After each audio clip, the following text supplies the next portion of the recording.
me up high, you spread my wings and fly me to the sky. Wilaya ya Chemba Alhaji Sheikh Saidi Othman, namkaribisha naye atie neno. Assalamu alaykum wa rahmatullahi wa barakatuh. Alhamdulillah rabbil alamin wa salatu wa salamu ala rasulillah, amma ba'd. Watukufu Waislamu, baada ya kumshukuru Mwenyezi Mungu na kumtakia rehema na amani Nabii Muhammad sallallahu alaihi wasallam, wasia wangu ni kwamba tushikamane kama alivyotuagiza Mwenyezi Mungu Subhanahu wa Ta'ala ndani ya Qur'ani, baada a'udhu billahi minash shaitani rajim, wa atasimu bihablillahi jami'an wa la tafarraqu.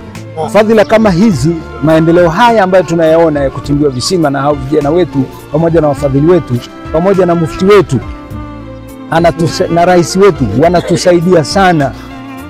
Lakini sasa tukiwa tumekaa tofauti tofauti, watatoaje msaada? Inakuwa ni vigumu.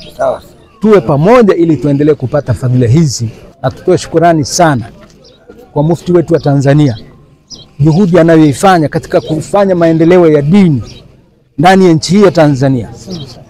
Muombe sana Mwenyezi Mungu ampe hifadhi, Mwenyezi Mungu amlinde na ampe afya njema mufti wetu wa Tanzania.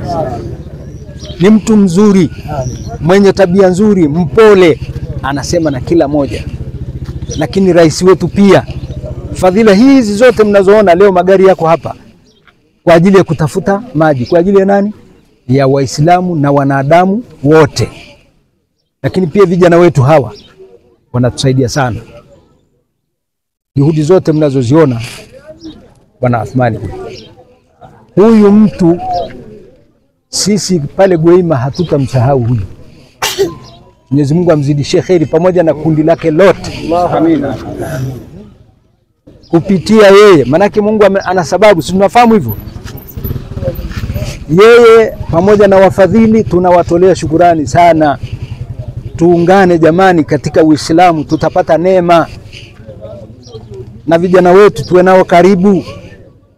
Hawa ndio wanatumwa na mufti, wanakuja mpaka huku.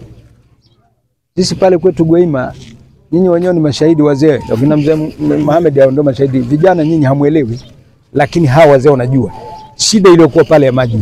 Miaka zaidi ya 500 sijui ngapi kutoka dunia imeumbwa. Hakunaga maji pale. Lakini alhamdulillah, kupitia vijana hawa, kupitia mufti wetu wa Tanzania, kupitia rais wetu anavyoilinda hii nchi na kuilea vizuri, leo sisi pale tuna maji yamepatikana kupitia hao vijana. Takbir, Allahu Akbar. Kija Gweima sasa hakuna shida ya maji. Maana mlikuwa mkija pale basi bwana maji hamna bwana. Lakini sasa hivi ukija maji hapo tena mengi.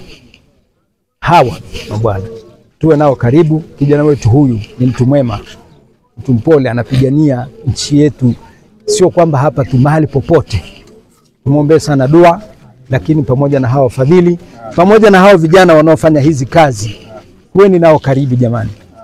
Huu ndio wasia wangu. Engineer Yusuf hapo, hawa wamekuja leo pale wakaangalia jinsi ya hali ya kisima chetu pale Gweima, na ndio waliosababisha sisi leo nifika hapa.